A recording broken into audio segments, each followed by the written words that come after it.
All right, so I decided to read 3 chapters. Um, so, of course, if you need to take breaks as you listen, that's totally okay. But you need to listen to these 3 chapters sometime today so that you're ready for the live reading in a couple of days from now. So I'm going to read these 3, and then I think I'm going to do... I have to read the rest of the book to see what would be good to read to you out loud. So I'll let you know what to expect, okay? All right, so chapter 42.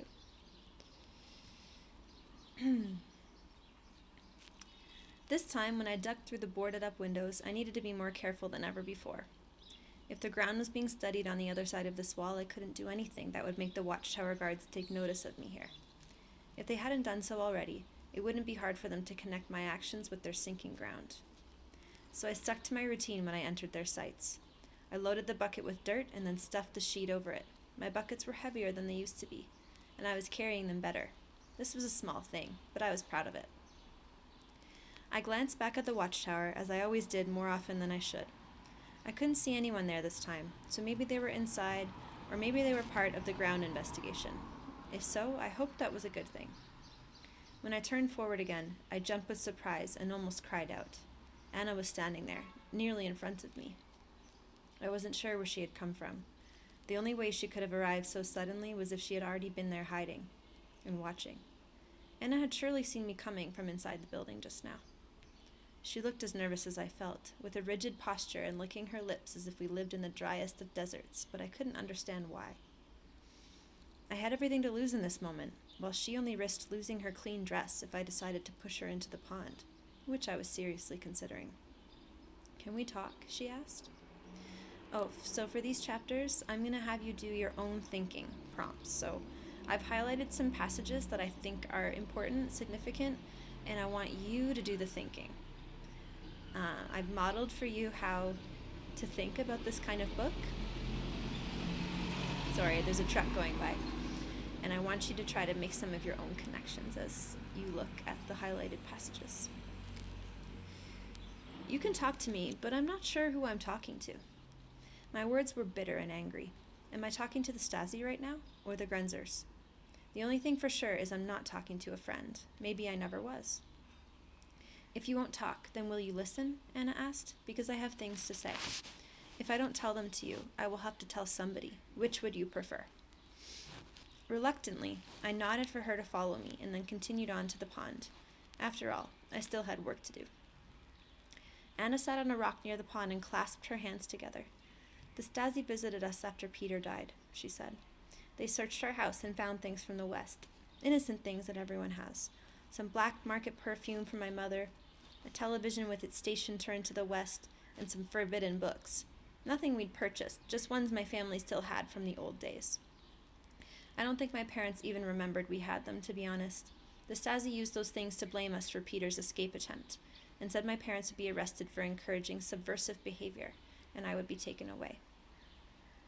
I dumped the bucket into the pond. It didn't matter that she saw dirt wash into it along with the sheet. As I did, I said, "You told me that in his note, Peter took responsibility for his own actions. Didn't they care about that?" I already knew the answer and felt naive for even asking. Of course they didn't care. The Stasi always hunted for the biggest game they could catch. The rest of us were simply their bait. "We begged them for mercy," Anna said. "We promised if they let us go, we'd do anything they wanted." "How could you make a promise like that?" "What choice did we have? Goethe, tell me honestly, wouldn't you have done the same for your family?" "Maybe, probably. Of course I would have, but there was another part to her story, the part I wasn't sure I could stomach." "The Stasi offered us a trade," she said. "For the right kind of information, they would erase any files on our family, give us a fresh start. We agreed. We had no choice but to agree. So we started looking and listening and trying to find something suspicious. We told ourselves we were doing the right thing, because whoever was breaking the law deserved to be caught." Then Anna's eyes filled with tears. "I didn't know it would be you, Gerda. Why did it have to be you?" I try to bluff. So she's trying to lie. "Whatever you think, I know about the tunnel. I've been there. You saw the dried mud still on my boots when you were in my room." Something had become lodged in my throat by then, and speaking took effort. Your parents? They only know about the gardening. They think you're terrible at it. But you've told the Stasi? Not yet. My parents haven't learned anything useful on their own, and so we keep delaying. But the Stasi are getting impatient. They want names. They want arrests. I've already lost my brother. If I don't say something soon, I'll lose my parents too. So you'll sacrifice my family to save yours? My tone was icy, even though it shouldn't have been. I was no saint, and couldn't pretend my choices were any nobler if I were in her situation. So noble, it means like doing the right thing. And she was right. Her family was innocent of any crimes against the state. Mine was not. But Anna shook her head. Goethe, to save my parents, I'm going to tell the Stasi tomorrow. I need you to be gone tonight. My heart pounded with the impossibility of that. The tunnel isn't finished yet. But Anna replied, I gave you as much time as I could. Don't you see that all this time I've been trying to protect you? I could have run to them a month ago with my suspicions, but I didn't. I wanted you to give up this crazy plan or turn yourself in and beg for mercy. What do you suppose the Stasi will say when they realize how long I waited to tell them? I'm already going to be in trouble. I didn't want Anna in any trouble, and the thought of her facing consequences for my crime made me cringe. I never thought about that, I said. Anna, if you're in danger, just go, but do it today. Be free, Goethe, the way you want to be free. Come with us, I said. Be free with us. My family would never leave, she said. Not after the way Peter died. Tell them it's what Peter would have wanted. I took her hand and gave it a squeeze. In his honor, you should live the life he wanted to have. But Anna pulled her hand free. Even behind a wall, this is our home, and the wall can't last forever. It will come down one day, and then I want you to be the first to greet me. I'll be there, I promised her, and every day until then I will miss you. Hot tears filled my eyes. You were my friend, Anna. I always was, she said, and always will be. I wanted to hug her goodbye, but she refused it.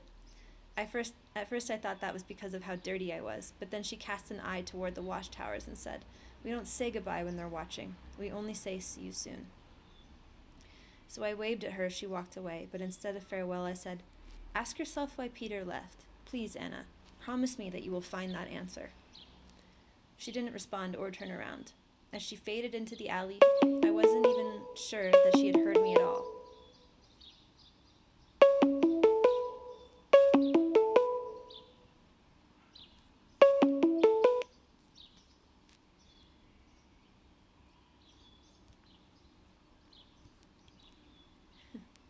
Sorry, guys. I gotta finish the read aloud. I can't pause. Back in the tunnel, I told Fritz and Dominic about my encounter with Anna. Dominic had plenty to say about her decision to talk to the Stasi tomorrow, but he didn't understand the intimidation of the secret police, not like Fritz,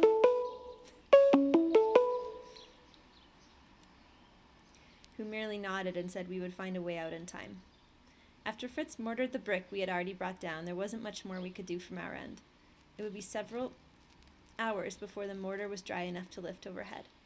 I offered to dig just a little, but Dominic said Papa had insisted we not weaken the wall. Neither of us wanted to go home either. Mama must have been pacing the floor to wonder how things were going here, but I hoped she'd know bad news would carry to her. If there was no news, it meant things were still okay. Dominic spent some of our wait time telling us about his life in the West. Things between our two countries are much more tense than you could probably hear about, he said. They call it a Cold War between East and West. Nobody's firing shots, but each side wants to make the other believe they're ready for World War III if necessary. We get some news reports, Fritz said. We know about the Cold War. Dominic chuckled. Yeah, but until you see it from this side of the wall, you can't appreciate how much of a battle is about show. Berlin is like this microscope for the rest of the world because anyone can look at the two halves of the city and so easily compare our lives. Papa says both sides are like two insecure men on a beach flexing their muscles to prove who's the strongest. I smiled and asked, Who is the strongest then? Dominic paused. It's hard to say at this point. School is harder in the East, and the communist newspapers always show lots of happy crowds. If you only read their papers, your lives look really good. But I stand on the platforms to see into the East, and then turn back to the West and think, where do I want to live? There's nothing that would take me back there again. We have more things here, and fancier buildings and music that will knock your socks off. But the difference isn't about any of that. It's just the wall, I whispered. If our lives are so good, we wouldn't need the wall. Yeah. Fritz tapped my shoulder. Go get Mama. We're leaving tonight. I sat up. Really? We'll be able to open this tunnel? We have to open it. Even if we run for our lives as the tunnel collapses behind us, we're going to open it tonight. Fritz turned to where Dominic would be. Go tell Father what we're doing. It must be tonight. We heard Dominic scramble off, and then I said, Mama can't leave yet. If she's spotted by someone who knows she's calling in sick, then stay with her until this evening. She should be all right to leave then, but be careful. There'll be police hunting for me, and if I'm seen on the streets, I'll be arrested. So you and Mama will have to get yourselves here. Can you do that? I swallowed hard. Yes. Fritz handed me the shovel. Go stick this in the dirt outside. If Muller is watching, we need to give him the signal to come. I pushed it back to him. We don't owe Muller anything. Besides, we still need the shovel in here. He gave the shovel to me again. We made him a promise, Goethe, and as far as we can tell, he's kept up his end of our bargain. Besides, I have the hand shovel. I nodded and took it out with me. I stuck it square in the center of our garden patch, where the first time I noticed sprouts from young squash plants. Maybe they would grow and provide food for some families here. I hope so. Even at those times when you want to say goodbye, it's still sad when the moment comes. I thought about that as I walked home. How odd it was to realize I might never see this side of the wall again. Wherever I looked before, I had only seen the bland communist gray, but this time I noticed spurts of color on our trees and in decorations that occasionally hung from windows. The approved communist art on the sides of buildings inevitably depicted strength and power.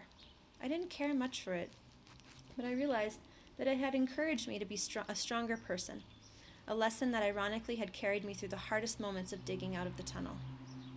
I was proud of the person I had become over the last month, and all that I had withstood. So meaning like everything she's been through, everything she's gotten herself and her family through. That's what it means to withstand something.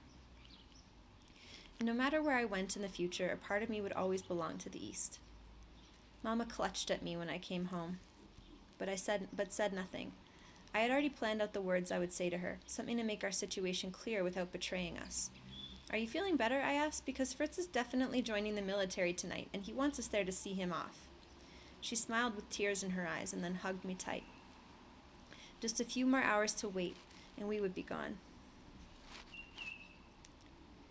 I stared at the clock over our stove, willing the hands to move faster and then feeling frustrated because they didn't. Everything had been cleaned and packed up, so now there was nothing left but to wait and to think, and then to think about waiting. It was unbearable, and I didn't understand how Mama could sit so calmly on the couch and knit a blanket she knew full well would never be finished. I did have one particular thought that continued to nag at me. As silly as it might have been to care about something so trivial, I wished I had offered Anna the harvest from our garden. I looked back on all she had done for me since we started our tunnel. What I had thought was her cruel rejection of our friendship was only her way of creating distance between us, so that she wouldn't have to know anything I might be up to. So cruel is like very mean, and rejection is like when you say no to someone or you push them away. Then when the Stasi began putting more pressure on her, she had warmed to me again. By my cold responses, she must have known I was keeping secrets. But when she discovered them, and would have been entirely justified in revealing everything she knew, she held back to protect me, risking herself and everyone she loved. And in return, I couldn't even offer her family our harvest. But there was something I could do. I sat at the small desk in my room that afternoon and began to write a letter. Her name was at the top, but the letter wasn't for her. It was for the Stasi who would search my apartment tomorrow. Dear Anna, I'm writing this letter to apologize for my rude behavior over the last couple of months. You were broken-hearted when your brother tried to escape and never guessed he would try such a thing. But I wasn't there for you like I should have been. I wasn't the friend you deserved. What I couldn't tell you was that I came to understand why Peter left. You don't know, so I'm telling you now. He was right. We are not animals who can be corralled behind a cement wall. And although the state might listen to our words and watch our actions, they will never know my thoughts, which means they will never truly control me. And if I am my own person, then it's time for me to leave this prison. Somewhere in his growing up, Peter saw the sun in the west and couldn't live through another dark night. Nor will I. If you had known my plans, I know you would have tried to stop me, so please forgive me for keeping you in the dark. Your truest friend, Goethe. I read the letter over and over again, erasing parts that didn't seem quite right and replacing them with words that better communicated my feelings. Everything I wrote in there was true, except for the last couple of lines. Those were meant to protect Anna from any accusations of helping us escape. Then I left the letter on my desk where it would be easily found tomorrow. Once I left my room, Mama had returned to cleaning. I suppose that kept her mind busy. But at the moment she was polishing the brass knobs on an old rocker in the corner of the room. She was as anxious as I was. In the center of the room was a pile of things she wanted to bring with us to the West. It was far more than she and I could carry together, and I knelt beside it to weed out what could be left behind. Mama let me do it without protesting. Maybe she figured that would keep me busy too. I didn't want any of my clothes, not one piece. They were bland and orderly, and represented a life I intended to leave behind. Besides, I'd seen the magazines and knew how girls my age were dressing elsewhere. Fritz wouldn't want his clothes either, and I promised myself that I would make Mama change her fashions too. It was for her own good. In the center of the pile was a box of china. So not the country. China without a capital C means like special plates and bowls. That had been passed down to my mother when she was married. It had been in our family for generations, which meant it had come through 2 world wars, the Allied bombings, the hunger winter of 1947, and somehow had even survived the tennis balls my brother swore they never tossed around our apartment. Mama loved those dishes, and so did I. They were supposed to come to me one day. But how had we ever carried them so far? I shook my head at her and pushed the box aside. Mama must have known I was right, because her only protest was a weak sigh and passing frown. She knelt down and wrote on a paper, "For Frau Eberhardt, I forgive you." I set her note on top of the box more gently than Frau Eberhardt deserved. If my mother was trying to teach me a lesson, then the point of it escaped me. I hoped to understand forgiveness better one day. Moving my attention back to the pile, I found my old stuffed bear near the bottom. One eye was missing and the stitching had come loose along his back, but I never cared that he wasn't perfect. For weeks after the barbed wire fence went up and Papa and Dominic didn't come home, I wrapped this bear in my arms every night and cried into its fur. It had comforted me then, but within a few hours I would have my father back again. I didn't need the bear anymore. Mama also had her Bible in the stack. I shook my head, and she started to move it aside, but Mama pulled it back, insisting it must come with us. I took another paper and on it wrote, "For the Stasi, who need it more than we do." Then I set it on the Bible and handed it over to her. She read the note, silently mouthed words I couldn't read, and then set the Bible aside. As part of her insistence that we leave everything cleaner than the day it was new, Mama suggested we put away the items that couldn't come with us. Afterward, we shared a small supper together. I wished there was more, but I told myself I could have as big a supper as I wanted tomorrow. We didn't say much to each other. Our hearts and minds had already flown into the tunnel, so nothing was left to talk about here. Once we were cleaned up, Mama announced it was time to go and meet Fritz, to take him to the military station. I literally dropped everything and dove into a sweater to leave. After so many long days of back-aching work, our time had finally come. But even as we reached for the knob to leave, a knock came at our door. Mama quickly motioned for me to remove my sweater and clear everything from the front room that might look suspicious. Maybe it was only a neighbor coming to borrow an egg, or something equally innocent, but even the simplest visitor could present a major problem.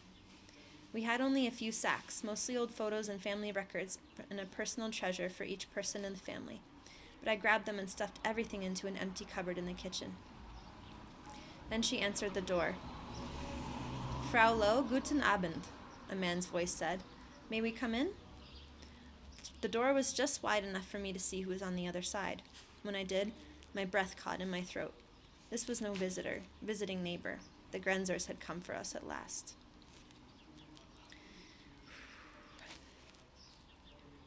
Mama stood at the door, wedging a foot behind it to prevent them from pushing past her. It was a nice idea, though I know it'd do little good if they wanted to get inside. "How can I help you?" Her tone was just as it ought to have been, polite, firm, and innocent. "We just got word that your son Fritz has failed to report for military service today." I tilted my head, curious about why they came before the day was over. Surely other boys had also failed to report in. Why did they take all this trouble to check on Fritz? Then I answered my own question. Fritz's file. The GDR already considered Fritz a potential enemy to the state. Above nearly anyone else, they would make sure Fritz was in their custody. He still intends to go, Mama said. In fact, my daughter and I were going to join him on his way very soon. Where is he? The officer asked. Perhaps we can bring him to meet you.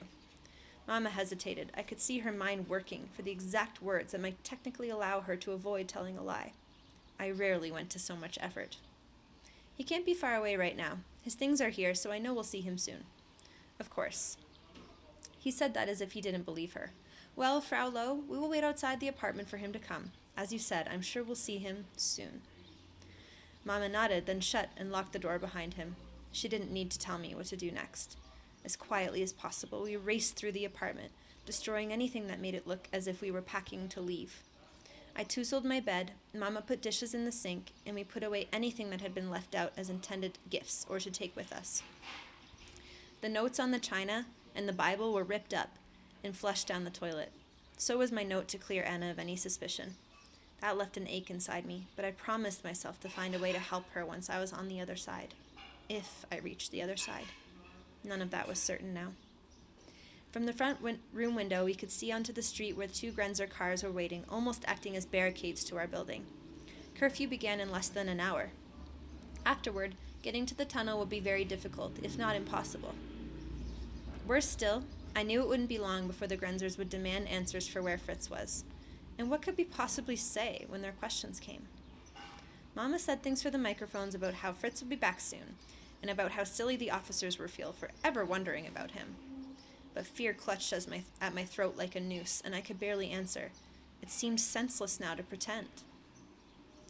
With every tick of the clock, the Grenzers would become increasingly convinced that Fritz wasn't going to show up, which would lead them to one of 2 conclusions.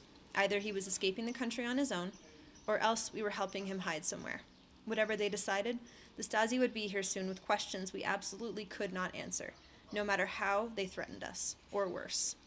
If we talked, it would cost Fritz's life, and Papa, and Dominic's, even Officer Mueller and his family if they came. When I looked, there didn't appear to be any officers out the back window. Maybe we could use a rope or something to lower ourselves down. But it would take us past the windows of apartments below ours, and someone was bound to see and report us. Besides, we had no rope here, and the sheets we might have tied together for an escape were hanging from a clothesline at the Welcome Building. Mama cheerfully suggested we might go for a walk, offering the microphones an excuse that we'd find Fritz ourselves. But we both dismissed that idea without further conversation. The Grenzers wouldn't just let us walk away, and even if they did, we'd certainly be followed.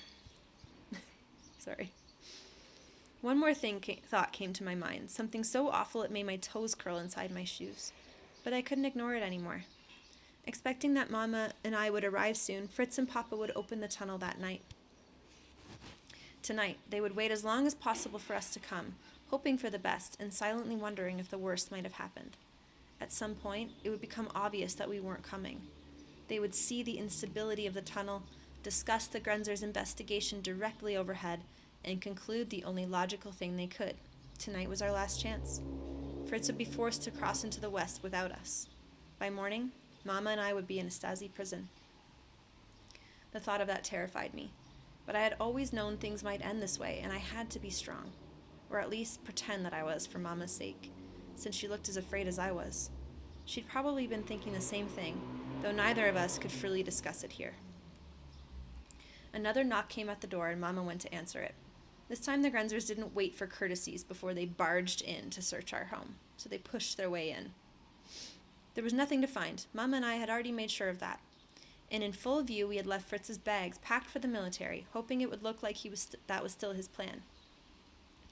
They were thorough in their search, looking in closets, under beds, and behind doors, even in places where no human body could fit.